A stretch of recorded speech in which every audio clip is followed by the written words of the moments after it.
Jangan lupa berlanjut ya. Ya, Pak. Bapak Aris Gunanda Sikiga. Bapak ini dari Singkil. Pak. Di yang kayak di dalam Cikal. Jadi Bapak hari ini menduduki semester 8. Jadi dua kali sudah selesaikan. Pak. Terus yang jadi pertanyaannya,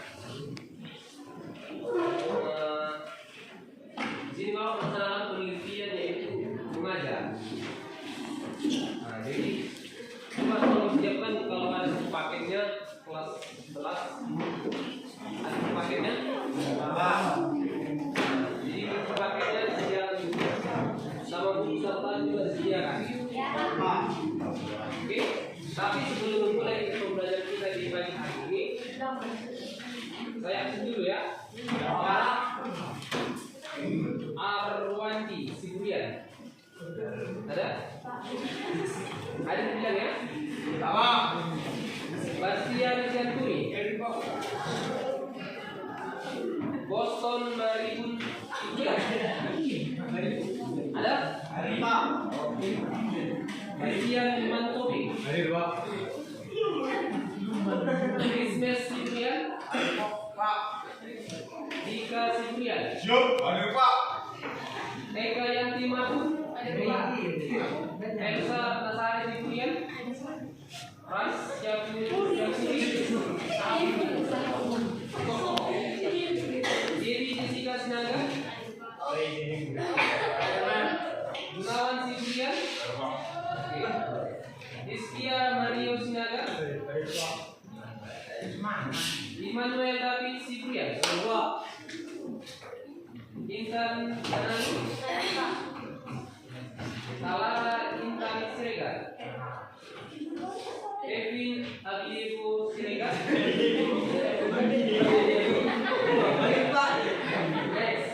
Kevin Marasi Siregar, Irisman Siombi, Lastri Siantri, Michael Franz Damero Sibulian, panjang namamu ya, Melda Rosita Sianturi, Melisa Sibulian, Parade Rahmat Sianturi, Out Pak. Out. Enggak ya? Ya. Itu jadi kerja gitu ya. Regi Tua Sianturi, Hari Pak. Rahel Sibulian, Ria Olin Sibulian, Rivaldo Dolok Saribu,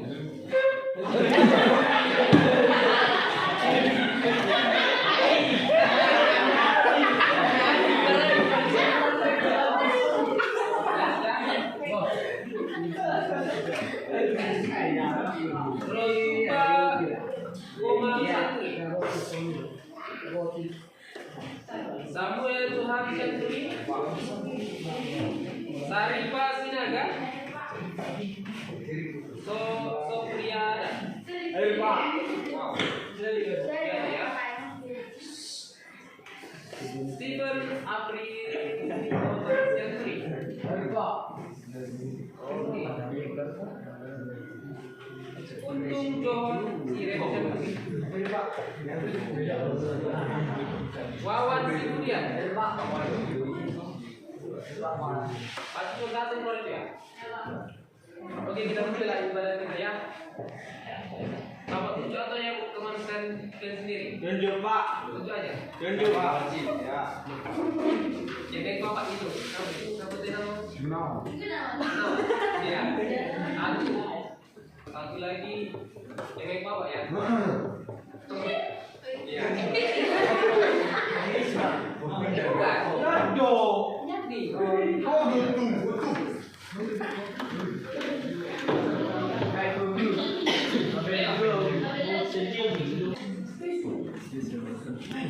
Ya Tuhan, diam-diam. Ya.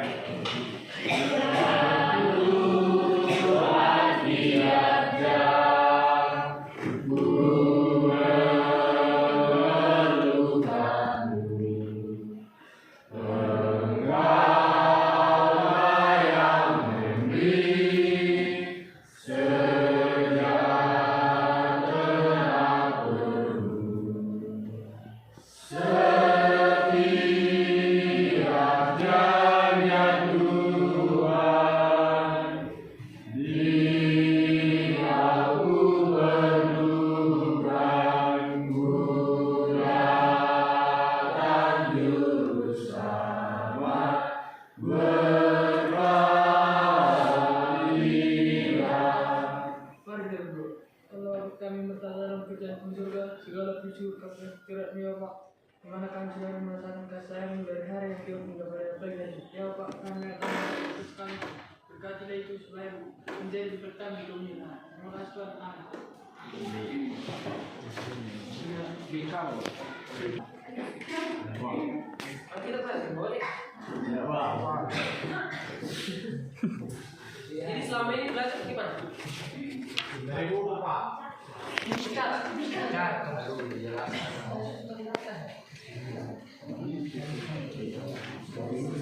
Biasanya ya, ketika kita belajar agama itu apa yang paling pertama dibawa? Kitab, baru buku. Karena kan sumbernya ini kan dalam pembelajaran yang kita ini. Jadi Bapak harap untuk kedepannya silakan dibawa Alkitab. Pak, sembunyinya Alkitab itu kalau di dihidupkan di rumah. Jadi contohnya kalian pajangkan dia di lemari, ya kan? Itu cemburu dia. Kapan yang dibawa jalan-jalan? Nah, seperti yang Bapak ini sampai kemana-mana. Walaupun dia buruk tapi kakinya panjang. Nah, itu dia. Jadi gunakanlah Alkitab itu sebaik mungkin ya. Dia tidak dibaca lah. Walaupun tidak dibaca, tidak dia dibawa gitu. Nanti kalau ketika kamu bawa Alkitab ini otomatis nanti terbaca nanti dia. Terus ketika masyarakat ibadah, baik di gereja maupun di hubungan pertanian seperti itu. Jadi materi pembelajaran kita di pagi hari ini itu saya ambil keadilan dan perdamaian dalam keluarga. Jadi keadilan dalam keluarga itu kita buka. Ada buat handphone? Ada. Ya. Sebagai elektronik bisa juga dibuat ya. Kita buka Yesaya. Yesaya 57. Yesaya itu perjanjian baru kan lama. Lama ya? Iya. Yesaya 57 ayat yang ke-21. Ada berapa?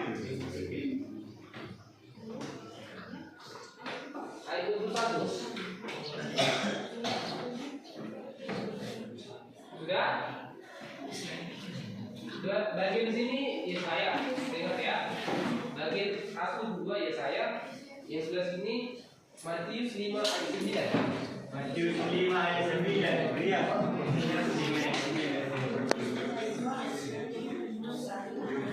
Matius 5 ayat 9 di lorong 2, di lorong 1. Kan? Dapat?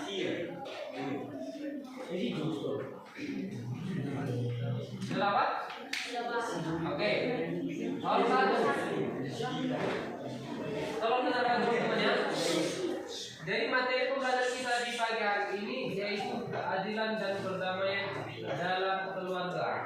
Kita dengarkan lorong 1 membacakan ayat Alkitab Yesaya 57 ayat yang ke-21 dan lorong 2 nanti membacakan Matius 5 ayat 9. Demikian firman Tuhan, kita dengarkan. Lorong 1. Tidak damai bagi orang-orang fasik itu, firman Allah. Sekali lagi. Tiada damai bagi orang-orang fasik itu, firman Allah. Ya. Kita dengarkan di bagian 2 yaitu Matius 5 ayat 9 di lorong 2. Bahagialah orang yang membawa damai, karena mereka akan disebut anak-anak Allah. Oke. Saya jelaskan. Di Matius 5 apa yang kalian dapat dari intinya? Lorong 2 itu saya tanya.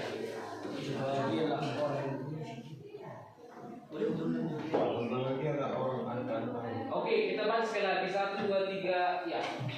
Bahagialah orang yang membawa damai, karena mereka akan disebut anak-anak Allah. Apa poin pentingnya di situ kalian dapat teman-teman? Damai. Orang yang membuat damai. Selain berbahagia membawa damai, apa yang penting dari sini? Allah. Coba dulu uraikan. Kalau kita membawa damai, apa yang kita perlu kita persiapkan di situ? Baik. Nah, seperti ini Bapak jelaskan. Ketika kita membawa damai, ya,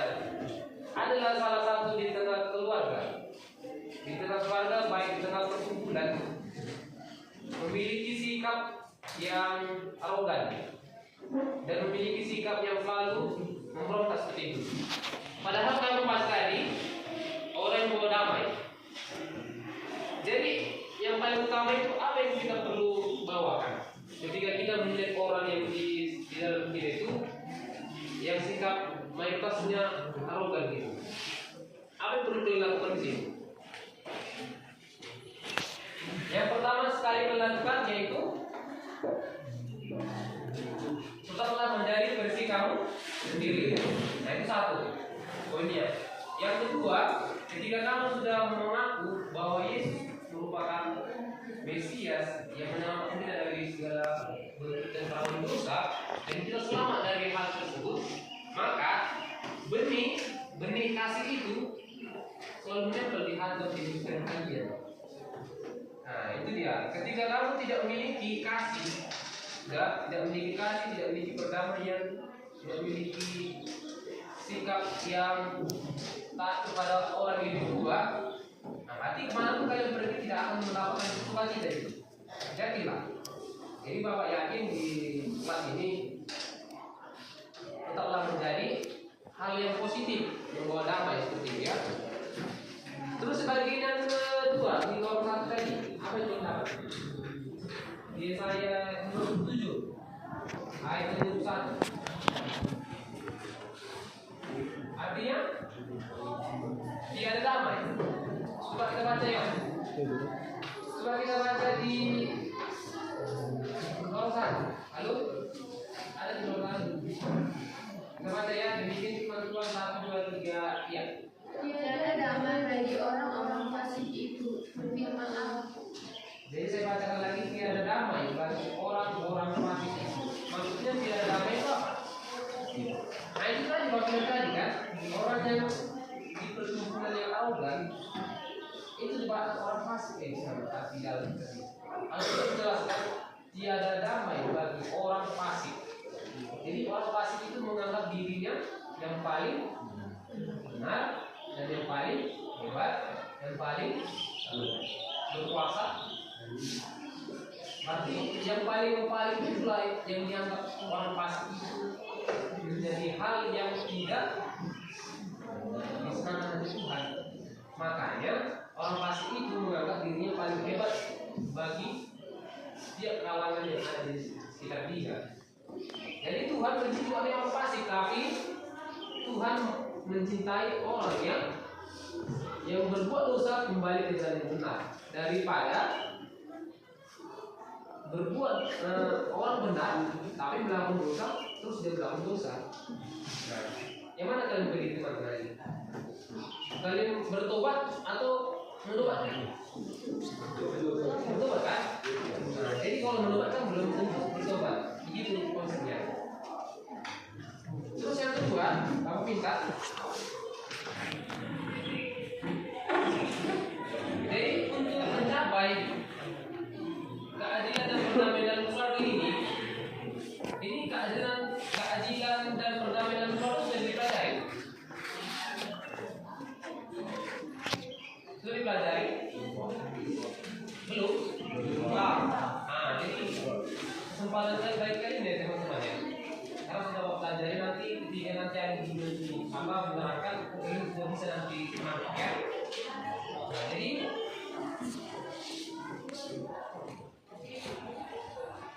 fenomena apa yang sering terjadi di dalam keluarga itu teman-teman? Fenomena artinya permasalahan apa yang sering terjadi dalam keluarga?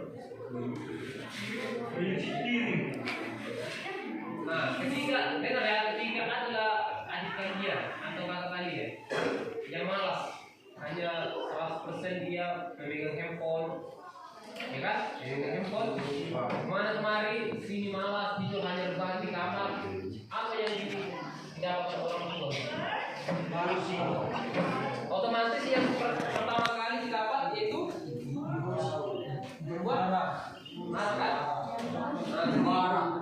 Nah, ketika orang tua kita sudah lelah dari sawah sampai ke rumah dia kan tidak masak, semua piring berantakan, rumah kotor.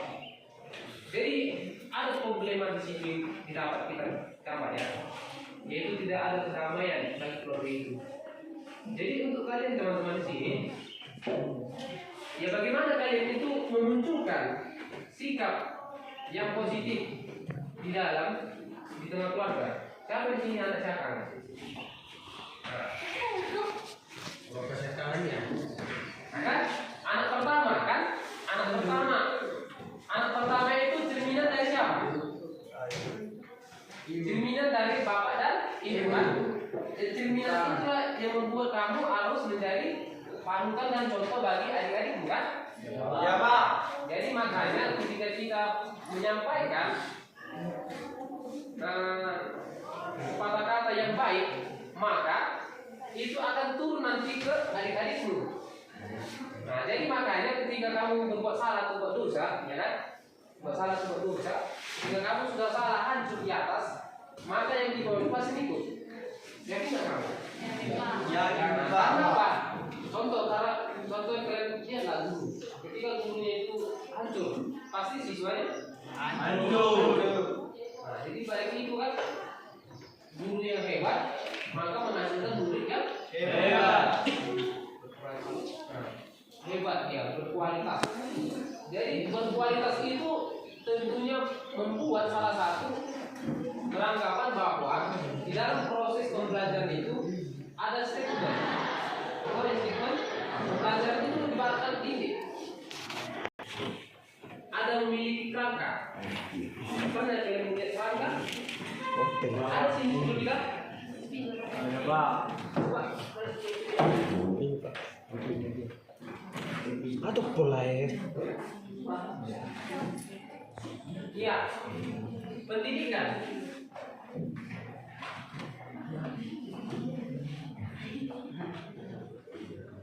Itu pendidikan itu terbagi di dalam dua jenis, yaitu ada gurunya,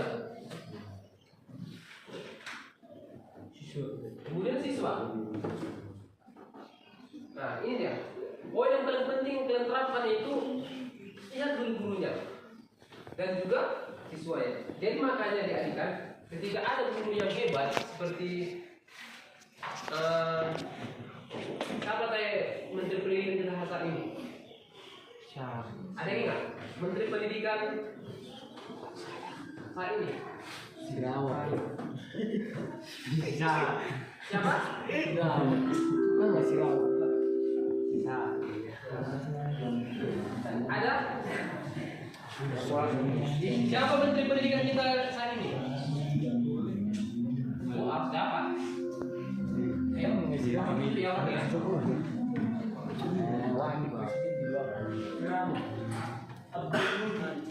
Siapa Menteri Pendidikan saat ini? Kamu deh?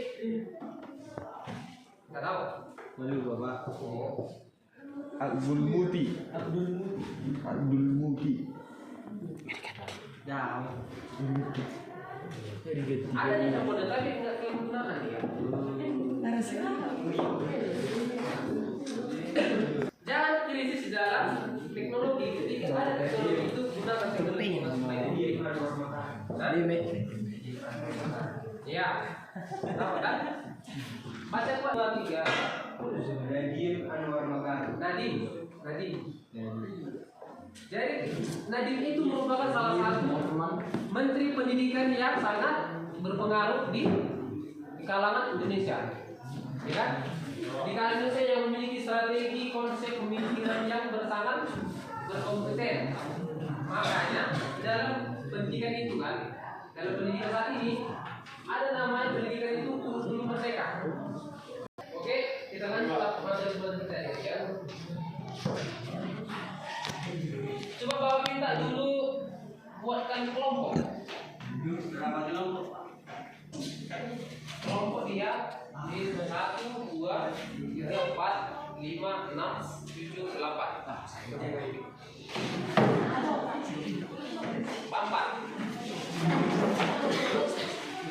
1, 2, 3, 4, 5, 6, 7, 8.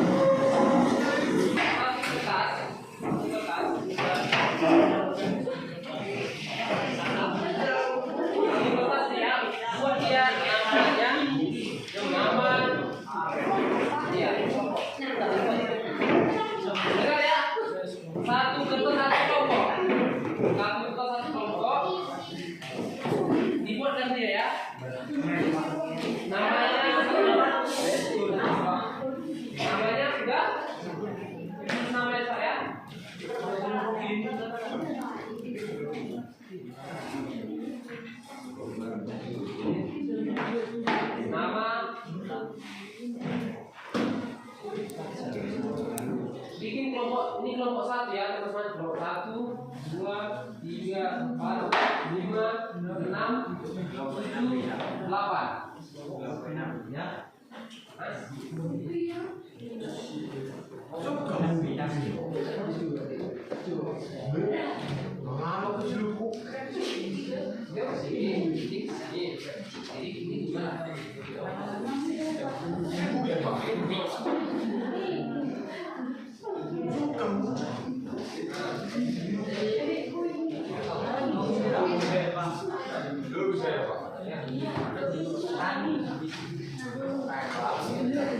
Oke, siap ya. Jadi kalau di apa itu? Halo, dengar teman-teman. Sini di buku halaman pertama itu di depannya buatkan di sini ya, keadilan dan perdamaian dalam keluarga. Sudah? Keadilan dan perdamaian dalam keluarga. Yang perlu kalian cari, yang perlu kalian benahi atau perlu kalian apa jadi? Yaitu satu.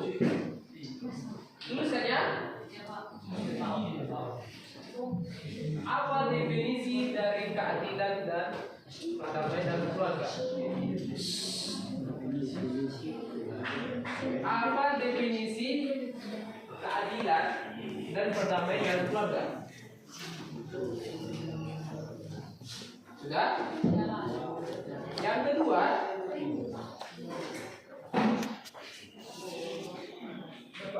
apakah keadilan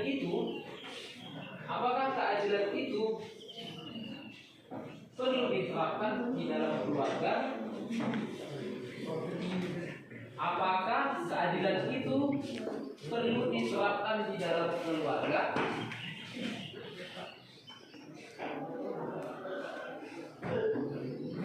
Sudah? Yang ketiga, bagaimana meneladani Tuhan?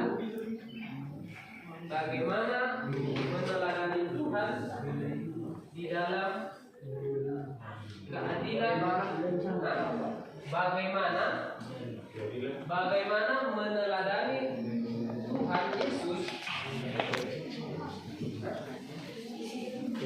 di dalam keadilan dan perdamaian keluarga?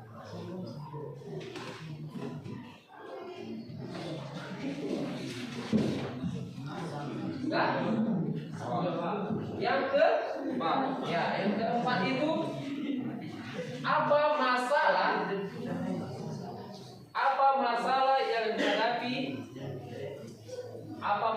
yang dihadapi kaum muda dalam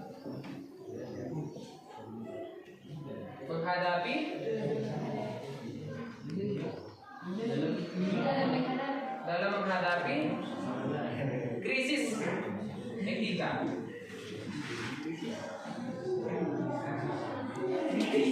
Krisis etika. Sudah? Sekarang yang kelima. Yang kelima itu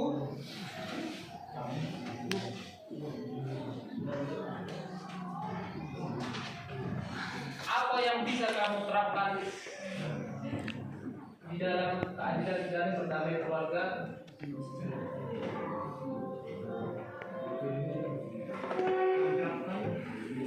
Apa yang bisa kamu terapkan keadilan dan perdamaian keluarga?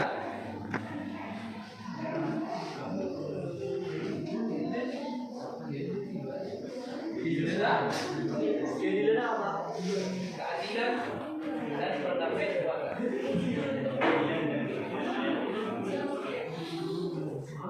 Jadi untuk menyelesaikan tugas ini, dengar teman-teman ya. Untuk menyelesaikan tugas ini yang perlu kalian cari tahu yaitu bagaimana mencari informasi sebaik mungkin. Mencari sebaik mungkin dan selesaikan masalah itu tanpa dengan adanya pertikaian. Yang kedua, dia seperti konsep pola pikir Quran yang maju. Jadi selama ini ketika kita dengar kan? Ketika kita melihat bahwasannya di dalam keadilan itu dalam perdamaian dalam keluarga, maka bahwasannya ini ketika ada masalah di keluarga ya kita larikan, ya kan? Ketika orang tua kita ribut, apa yang kita laksanakan, apa yang kita perlu yang kita tindak. Nah itu. Jadi saya minta dalam pertanyaan ini konsep dan pola statement pola pikir kalian itu diubah gitu untuk mencakup bahwasannya perdamaian dan keadilan dalam keluarga itu penting di dalam meneladani Kristus. Oke? Selamat mengerjakan ya. Nanti dengarkan ya. Setiap kelompok itu mempresentasikan hasilnya. Dan saya minta itu harus ada dan tidak boleh sama kelompok yang satu sama kelompok dua pemikirannya. Tetapi yang membedakannya yaitu yang membedakan itu isinya. Pertanyaan sama tapi isinya beda. Oke? Selamat mengerjakan ya. Pak. Ya.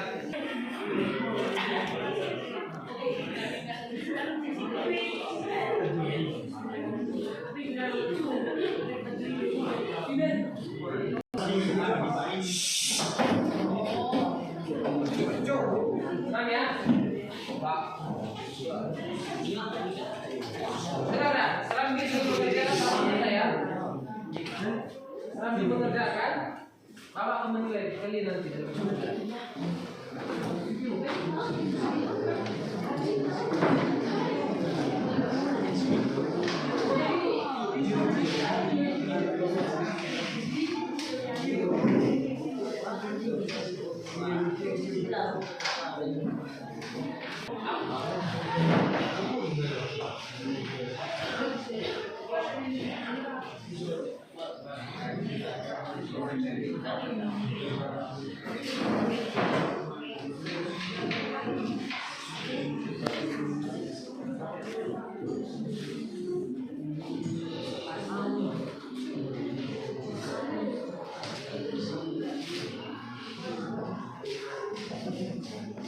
Oke.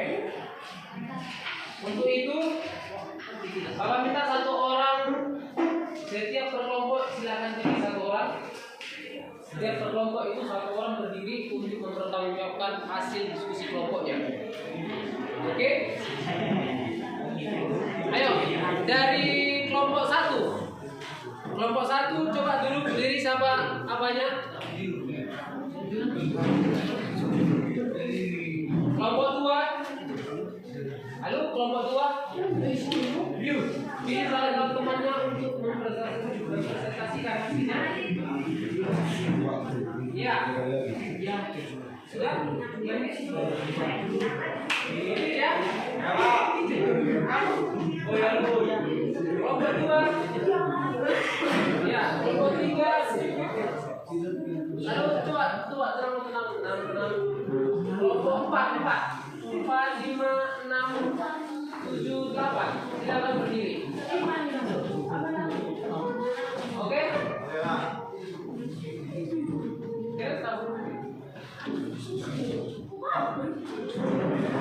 Oh, dari sini? Kamu ya? Oke. Next. Yang perlu kalian bertanggung jawabkan hasil diskusi kalian, dengarkan ya teman-teman, saya ngomong sekali lagi. Yang perlu kalian bertanggung jawabkan yaitu hasil diskusi kalian per kelompok. Nah, jadi harus ada penyangga. Tahu yang penyangga? Penyangga hasil diskusi kalian itu ya. Ya, kita dengarkan dulu yang perlu disampaikan. Hal poin penting aja. Yang bisa itu yang menyampaikan sekitar 1 menit. Waktu kalian menjelaskan hanya 1 menit. Oke?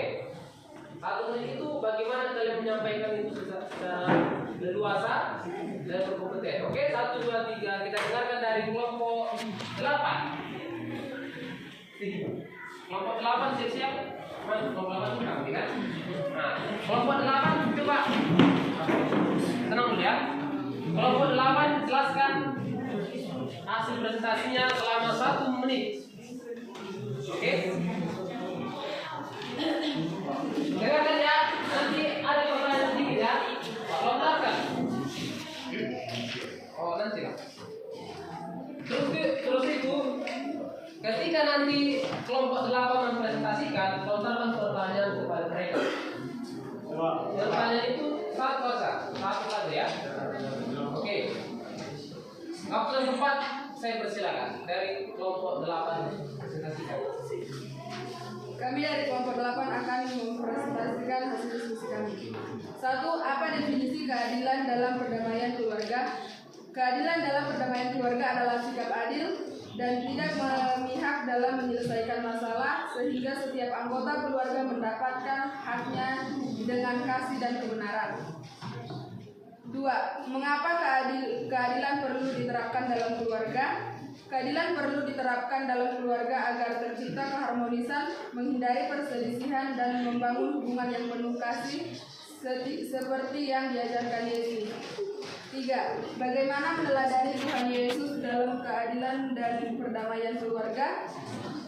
Kita dapat meneladani Tuhan Yesus dengan mengasihi sesama, mengampuni kesalahan anggota keluarga, bersikap sabar, rendah hati, dan selalu mencari solusi yang baik. 4. Apa masalah yang dihadapi kaum muda dalam menghadapi krisis etika? Kaum muda sering menghadapi krisis etika seperti kurangnya rasa hormat kepada orang tua, pergaulan bebas, penyalahgunaan teknologi, dan kurangnya tanggung jawab dalam keluarga. 5. Apa yang dapat kamu terapkan dalam keadilan dan perdamaian keluarga? Saya dapat menerapkan sikap adil, saling menghormati, berbicara dengan lemah lembut, menghindari pertengkaran, dan selalu berdoa agar Tuhan memberikan hikmat dalam menjaga keharmonisan keluarga. Oke, lontarkan pertanyaan kepada kelompok 8. Ada pertanyaannya? Kita simpan dulu. Oke, simpan dulu ya. Kelompok 8 ya. Lanjut di kelompok 7. Kelompok 7 jelaskan hasil presentasinya.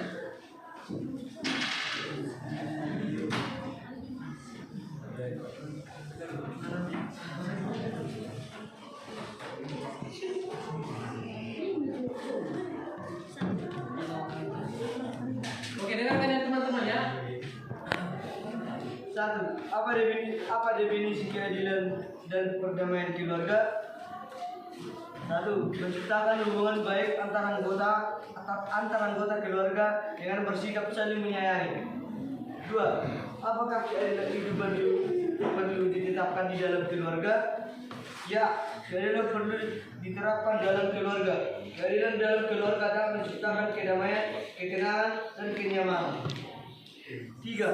Bagaimana menerdalami Tuhan Yesus dalam keadilan dan perdamaian keluarga? Mengasihi sesama, menegakkan keadilan, dan memperbaiki hubungan yang rusak. 4. Apa masalah yang dihadapi kaum muda dalam menghadapi krisis etika? Kaum muda menghadapi berbagai krisis etika seperti kurangnya empati, kesenjangan nilai, dan ketidakjujuran. 5. Apa yang bisa kamu terapkan keadilan dan perdamaian keluarga? 1. Berkomunikasi dengan santun, berkomunikasi secara langsung. Itu aja. Oke, pertanyaan ada? Oke, simpan dulu ya. Lanjut kelompok 6. Kami dari kelompok 6 akan mempresentasikan hasil diskusi kami, yaitu 1. Apa definisi keadilan dan perdamaian dalam keluarga? Keadilan dalam keluarga merujuk pada pemahaman prinsip keadilan dan kesejahteraan dalam relasi dan hubungan antar anggota keluarga. Ini mencakup penghargaan terhadap hak setiap anggota keluarga, distribusi tanggung jawab yang adil, serta perlakuan yang tidak diskriminatif yang adil. 2. Apakah keadilan itu perlu diterapkan di keluarga. Katanya keadilan di dalam keluarga dapat terjadi ketika ada ketidakseimbangan kekuasaan, ketidakadilan di dalam berbagai tugas atau tanggung jawab, ada perlakuan yang tidak adil antara anggota keluarga. 3. Bagaimana menyadari Tuhan di dalam keadilan dan perdamaian keluarga? Untuk menerapkan keadilan dalam keluarga, kita bisa melakukan beberapa hal seperti komunikasi terbuka, pembagian tugas yang adil, menghargai pendapat dan perlakuan yang adil. 4. Apa masalah yang dihadapi kaum muda dalam menghadapi krisis etika? Beberapa masalah yang dihadapi kaum muda krisis etika meliputi kurangnya rasa hormat terhadap orang tua, pengaruh negatif media sosial, pergaulan bebas, dan sulitnya mengendalikan emosi dalam menghadapi konflik. 5. Apa yang harus dilakukan keadilan dan perdamaian keluarga? Beberapa hal yang dapat diterapkan yaitu saling mendengarkan, menghargai pendapat, tidak terprovokasi, serta menyelesaikan masalah dengan komunikasi yang baik dan penuh kasih sayang. 5. Kami dari kelompok 5 akan mempresentasikan hasil diskusi bersama. Keadilan dalam keluarga berarti memberikan hak yang setara kepada setiap anggota keluarga tanpa diskriminasi, serta memberi tanggung jawab secara berdamaian. Dalam keluarga adalah keadaan di mana anggota keluarga hidup dengan harmonis tanpa konflik yang berlarut dan saling menghormati satu sama lain. Keadilan dan penting yang diharapkan dalam keluarga agar setiap anggota merasa dihargai dan diperlukan dengan baik, juga mencegah munculnya rasa iri, konflik atau ketidakpuasan di dalam keluarga. 3.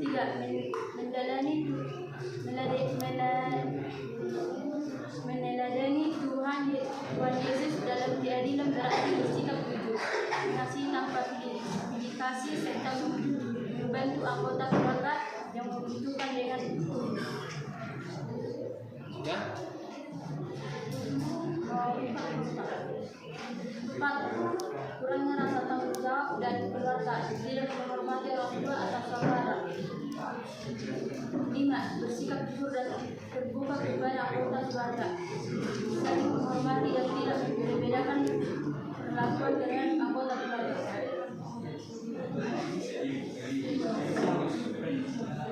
Kelompok 4.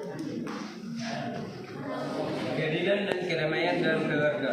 1. Apa definisi keadilan dalam keluarga?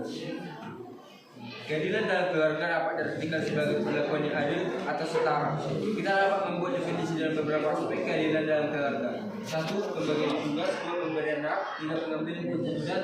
4. Pemberian sanksi. 5. Penghormatan perbedaan. 6. Komunikasi terbuka. 7. Pengakuan dan dihargai. 2. Apakah keadilan itu dapat diterapkan dalam keluarga? Dapat, karena dengan menerapkan keadilan dalam keluarga dapat menciptakan lingkungan yang harmonis, damai dan sejahtera. Keadilan dalam keluarga dapat membentuk rasa keluarga. 3. Bagaimana menilai Tuhan di dalam keadilan dan kedamaian keluarga? Bentuk cara untuk mewujudkan keadilan dalam keluarga. 1. Menghilangkan rasa dendam.